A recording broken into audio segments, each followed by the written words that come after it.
Start.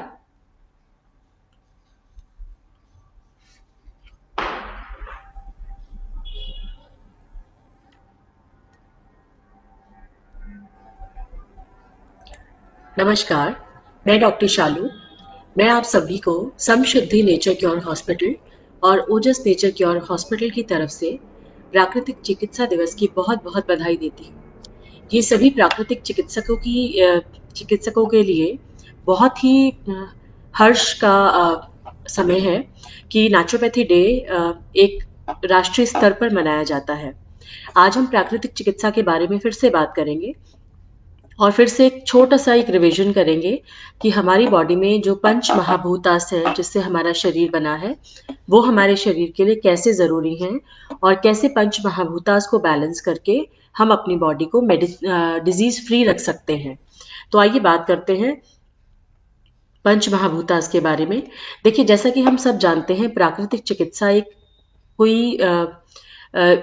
चिकित्सा एक जीवन पद्धति है, जीवन जीने की पद्धति है, जिसका अर्थ है कि बिना दवा के इलाज, और जिसका अर्थ है कि हमारे शरीर के पांचों तत्वों को बैलेंस करना। हम सब जानते हैं कि हमारा शरीर 5 तत्वों से बना है: मिट्टी, पानी, धूप, हवा और आकाश। रोग का कारण एक, रोग का निवारण एक। रोग का कारण शरीर अशुद्धि, रोग का निवारण शरीर शुद्धि। तो यदि हमें रोग फ्री होना है, यदि हमें डिजीज फ्री होना है, तो हमें सिर्फ यही याद रखना है कि हमारे शरीर में पंच महाभूतास बैलेंस्ड हो। तो देखिए, जो 5 तत्व हमारे शरीर को बनाते हैं वो है मिट्टी, पानी, धूप, हवा और आकाश। हम प्राकृतिक चिकित्सा में ये भी बहुत बार कहते हैं कि मिट्टी, पानी, धूप, हवा सब रोगों की यही दवा। तो इसको समझने के लिए ये जानना बहुत ज़रूरी है कि ये 5 तत्व ही हैं जिससे हमारा शरीर बना है, और इन पांचों तत्वों के डिसबैलेंस या इम्बैलेंस से ही हमारे शरीर में कोई भी बीमारी आती है। और यही 5 तत्व जो हैं हमारे शरीर में, अ, यदि हम पहले तत्व की बात करें, अगर हम मिट्टी तत्व को लेते हैं, तो सबसे पहला तत्व है मिट्टी। मिट्टी को पांचों तत्वों का सार कहा गया है। मिट्टी जो है, वही मिट्टी पौधों को भोजन बनाने में मदद करती है, क्योंकि मिट्टी के माध्यम से ही पौधे जो हैं वो जमीन पर खड़े होते हैं। तो पौधे मिट्टी के माध्यम से ही भोजन बनाते हैं, और इस भोजन से ही सृष्टि चलती है। तो हमें मिट्टी तत्व को अपनी बॉडी में बैलेंस करना बहुत ज़रूरी है। इसके लिए सबसे इम्पोर्टेंट ये है कि आप अपने आप को प्रकृति की तरफ थोड़ा-सा एक्सपोज़ करें। जो लोग बिल्कुल बंद कमरों में, बिल्कुल सैनिटाइज़्ड, बिल्कुल मास्क लगाकर बैठे हैं, वो लोग अपने आप को प्रकृति से दूर कर रहे हैं और अपनी रोग प्रतिरोधक क्षमता को कम कर रहे हैं। जितना ज़्यादा आप प्रकृति की तरफ जाएँगे, उतना ज़्यादा आपकी रोग प्रतिरोधक क्षमता बढ़ेगी। जितनी भी मदर्स हैं, या जो भी लोग अपने आप को मिट्टी से एक्सपोज ही नहीं होने देते, या जो पेरेंट्स अपने बच्चों को मिट्टी में खेलने नहीं देते, उनके बच्चों को आजकल बहुत ज्यादा अस्थमा की प्रॉब्लम्स या ब्रेथ रिलेटेड प्रॉब्लम्स होने लगी हैं। ब्रेथलेसनेस की प्रॉब्लम बहुत कॉमन होती जा रही है, और बहुत ही कॉमन सुनने में मिलता है। बहुत से पेशेंट्स आते हैं जो बहुत ही ज्यादा सुनने में आता है, जी बच्चे को सीजनल एनर्जी है, छींकें लग जाती हैं, बच्चा कोप अप नहीं कर पाता है, तो कोई मेडिसिन दीजिए। इसका सबसे अच्छा इलाज है कि आप अपने बच्चों को मिट्टी में खेलने दीजिए और अपने बच्चों को मिट्टी की तरफ थोड़ा सा अट्रैक्ट होने दीजिए। देखिए, मिट्टी में बहुत टाइप के मिनरल्स हैं, वाइटामिन हैं, और बहुत सारी ऐसी मेडिसिनल क्वालिटीज हैं जो इसे परफेक्ट बनाती है किसी भी यूज के लिए। मिट्टी यदि हम मिट्टी का लेप अपने शरीर पर लगाते हैं, जो कि हम प्राकृतिक चिकित्सा में बहुत बार लगाते हैं, तो मिट्टी आपके शरीर से किसी भी तरह की गंदी स्मेल को निकाल देती है। मिट्टी का काम ही है, मिट्टी में ये पावर है कि वो प्योरीफाई कर देती है चीजों को। मिट्टी में जहर से भी ज्यादा खींचने, जहर को भी खींचने की शक्ति है। और मिट्टी में बहुत सारा मिट्टी का केमिकल कॉम्पोजिशन ऐसे है जैसे कि आप कोई मल्टीविटामिन ले रहे हैं। यदि आप मिट्टी को एक्सटर्नली भी अपनी बॉडी पर लगाते हैं, तो भी आपको बहुत सारे एलिमेंट्स जैसे कि कैल्शियम है, फास्फोरस है, पोटेशियम है, वो मिट्टी से मिल जाते हैं। मिट्टी और देखिए, हर जगह की मिट्टी का अपना महत्व है। तो जो लोग जिस जगह पर रहते हैं, वो उसी जगह की मिट्टी इस्तेमाल करें। मिट्टी का लेप है, मिट्टी के गड्ढे में दबना है, मिट्टी को पैरों पे लगाना है, मिट्टी को शरीर पे लगाना है। इससे बहुत सी बीमारियां जैसे डिप्रेशन है, ओबेसिटी है, हाई ब्लड प्रेशर है, बहुत ही जल्दी रिड्यूस होता है। बहुत से पेशेंट्स जो स्किन प्रॉब्लम के पेशेंट्स होते हैं, जिनको सोराइसिस की प्रॉब्लम है, डर्मेटाइटिस की प्रॉब्लम है, अस्थमा की प्रॉब्लम है, ल्यूकोडर्मा की प्रॉब्लम है, ऐसे भी बहुत सारे लोगों के लिए मिट्टी का फ़ायदा होता है। उसके बाद यदि हम आगे चलते हैं तो है जल तत्व। जल तत्व देखिए हम सब जानते हैं कि इस धरती का 70% हिस्सा जो है वो पानी है। तो आप सब इसी से अनुमान लगा सकते हैं कि पानी हमारे लिए कितना ज़्यादा आवश्यक है। बहुत छोटी-छोटी चीज़ें हैं, सुबह उठ के ऊषा पान कीजिए, उठते ही सबसे पहले एक बॉटल पानी अपने बेड के पास रखकर सोइए और उठते ही उसको ग्लास से सिप-सिप कर कर पीजिए। इससे आपका एक्सक्रीशन बेटर होगा, आपकी वाइटल फोर्स बढ़ेगी, आपका डाइजेशन बेटर होगा और आपका पेट जल्दी साफ होगा। और देखिए ये एक स्वस्थ इंसान की पहचान है, जिसका पेट बहुत जल्दी साफ होता है, वो हमेशा स्वस्थ रहता है, उसको कब्ज या गैस एसिडिटी की प्रॉब्लम्स नहीं रहती हैं। पानी में भी गर्म पानी के अपने फायदे हैं, ठंडे पानी के अपने फायदे हैं। जो पानी गर्म पानी जो है वो आपको पेन में रिलैक्स करता है, मसल्स को रिलैक्स करता है। ठंडा पानी स्किन को कॉन्ट्रैक्ट करता है, एकदम से आपकी ब्यूटी फैक्टर को बढ़ाता है और ठंडे पानी से आपकी वाइटल फोर्स भी बढ़ती है। यदि हम पानी का इलाज लेते हैं तो बहुत सी बीमारियां जैसे साइनस है, कोल्ड है, कफ है, कॉन्स्टिपेशन है, एसिडिटी है, वो बहुत जल्दी ठीक होती है। जो लोग प्राकृतिक चिकित्सा के बारे में जानते हैं, वो लोग कटी स्नान है, पेट की लपेट है, गरम ठंडा कटी स्नान है, स्टीम बाथ है, हॉट फुट बाथ है, जल नीति है और जलपान है। ऐसे बहुत से इलाज ले सकते हैं जिनसे उनकी बॉडी घर बैठे बैठे ही रोग फ्री हो सकती है। उसके बाद यदि बात करते हैं तो हम बात करते हैं अग्नि तत्व की। अग्नि तत्व जो है it represents body heat and radiant energy. Generally जो अग्नि तत्व है वो हमारी बॉडी में जितनी भी मेटाबॉलिक और केमिकल एक्शन रिएक्शंस हैं उनके लिए यूजफुल है। अग्नि तत्व आपको सबसे ज्यादा मिल सकता है सूर्य से। तो बेस्ट चीज है सूर्य स्नान। घर में बैठे बैठे मुफ्त की चीज है।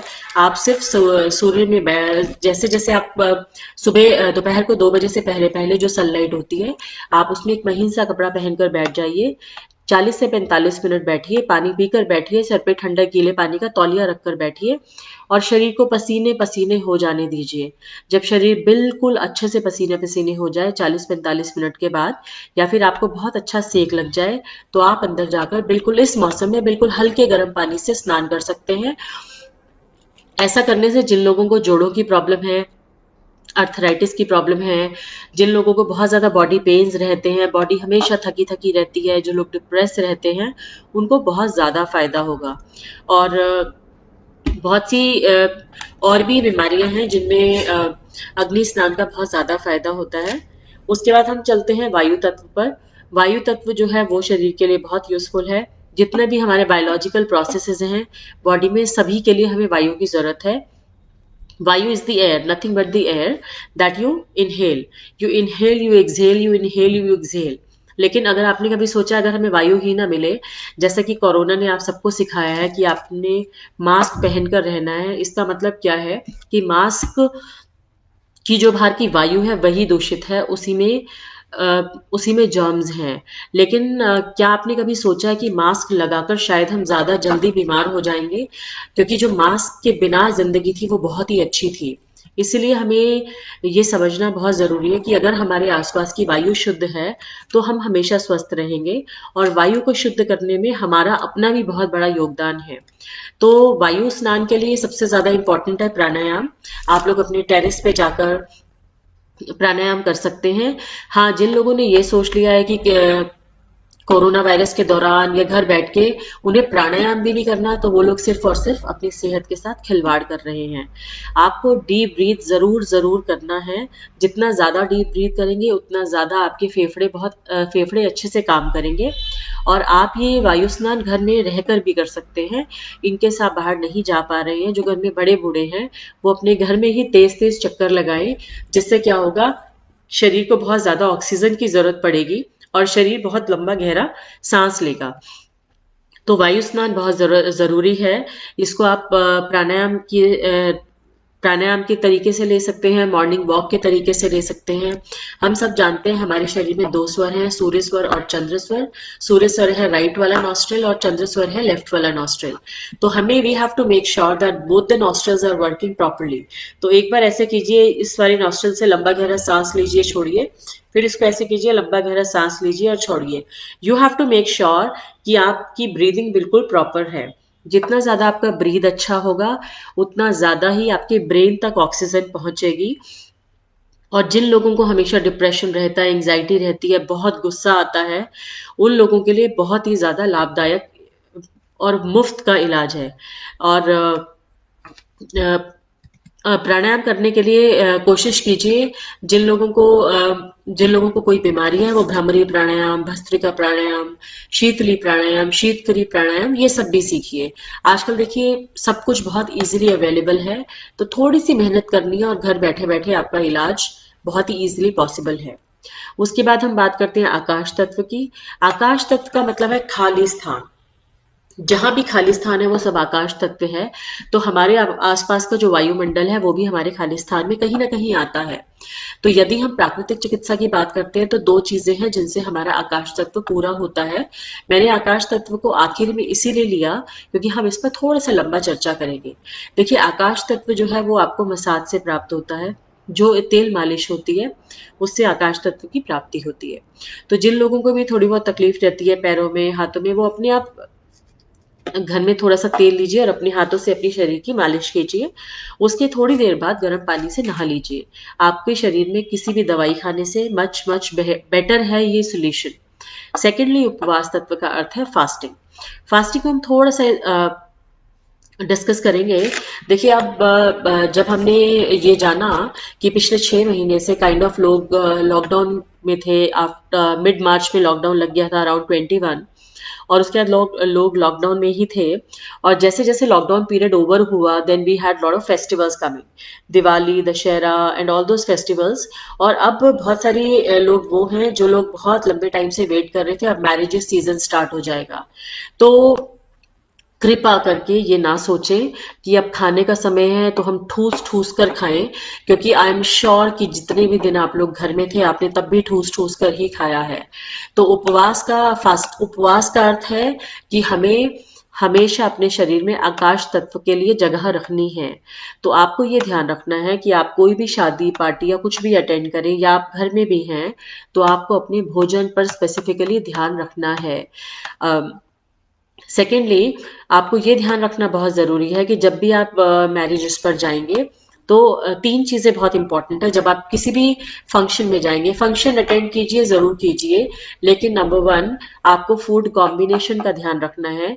जब भी आप रात के वक्त, देखिए जितनी भी मैरिजेस है रात के वक्त होती हैं, तो जब आप रात के वक्त मैरिजेस पर जाएंगे तो you have to make sure कि आपका जो पिछला पूरा दिन है, जो आपका दिन है उसमें आपने कम से कम खाया हो। सेकेंडली, आपने कच्चा खाया हो। हमें यहाँ पर एसिड और अल्कलाइन डाइट को याद रखना बहुत इंपॉर्टेंट है। हमारी डाइट का 80% हिस्सा रॉ होना चाहिए, कच्चा, और 20% हिस्सा पका होना चाहिए। लेकिन हम इसका उल्टा भी नहीं करते हैं, हम 20% भी रॉ नहीं खाते हैं। इनफैक्ट मेरे पास तो लोग बहुत सारे ऐसे भी आते हैं जो सर्दी होते ही घर में रॉ लाना ही छोड़ देते हैं। जी हमें तो कुछ कच्चा खाना ही नहीं है क्योंकि अब ठंड आ गई है। अगर ठंड आ गई है और अगर कच्चा नहीं खाना चाहिए तो शायद भगवान उन्हें पेड़ों पर भी नहीं लगाता। तो हम उस प्रभु से ज्यादा समझदार नहीं हैं। सो मेक श्योर आप 80-20 ना कर पाए तो एटलीस्ट 50-50 बैलेंस बनाकर रखिए।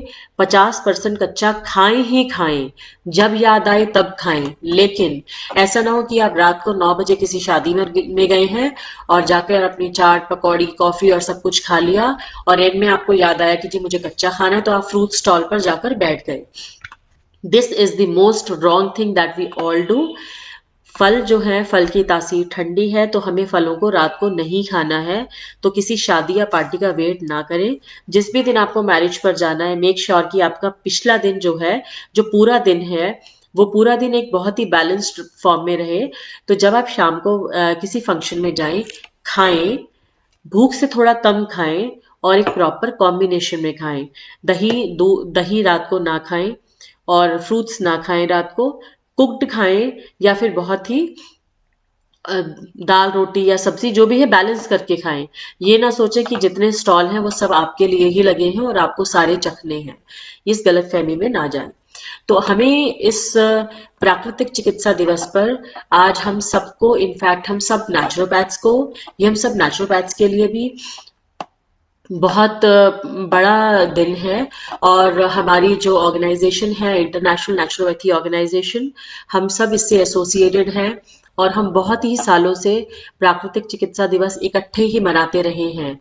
बट ये पहला साल है जब सब लोग इसे ऑनलाइन मना रहे हैं।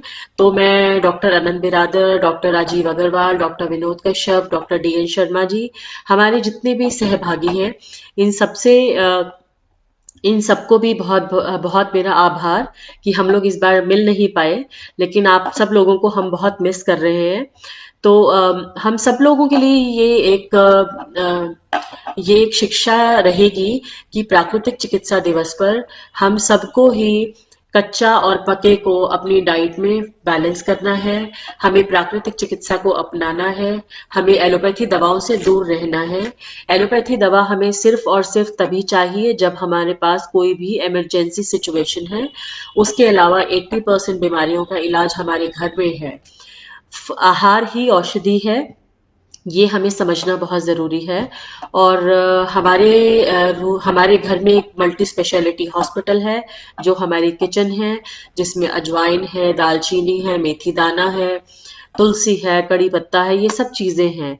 तो जब भी आपको गैस या एसिडिटी हो, अजवाइन ले लीजिए, हींग लगा लीजिए अपनी नाभि पर। जब भी आपको लगता है कि आपका, जिन लोगों को डायबिटीज़ है वो मेथी दाना लीजिए, लहसुन की तुरी सुबह निगलिए। तो कुछ ना कुछ अपना एक शेड्यूल बनाइए। और जैसा कि हम अपनी हर लेक्चर में बात करते हैं कि आप अपनी एक कॉपी बनाइए और उस कॉपी पर लिखिए कि आपने सुबह जागने के बाद और रात को सोने से पहले तक क्या क्या खाया और कितने बजे खाया। 3 से 4 दिन बाद आपको पता लगेगा कि आप कितना सारा खाते हैं और कितना वक्त बेवक्त खाते हैं। And then let us make it a schedule. एक नियम बनाएं और नियम से खाएं। सुबह समय से उठें, समय से सोएं। पैर गरम, पेट नरम और सिर ठंडा, ये एक स्वस्थ शरीर की निशानी है।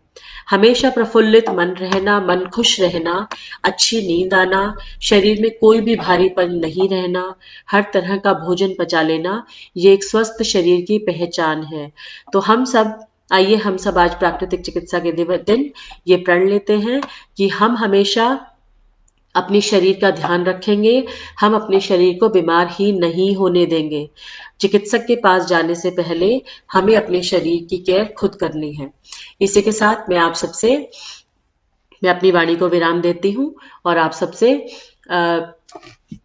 अलविदा कहना चाहती हूँ। इन केस आप में से किसी को कोई भी प्रॉब्लम है तो आप हमें कांटेक्ट कर सकते हैं। हमारे 2 हॉस्पिटल्स चलते हैं। एक रेजिडेंशियल हॉस्पिटल है, एक ओपीडी हॉस्पिटल है, जहाँ पर हर तरह की प्राकृतिक चिकित्सा और पंचकर्मा थेरेपीज हम देते हैं। हमारे पास रहने की सुविधा भी है।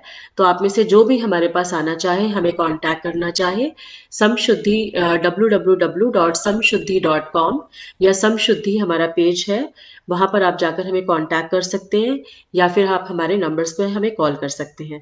Thank you so much.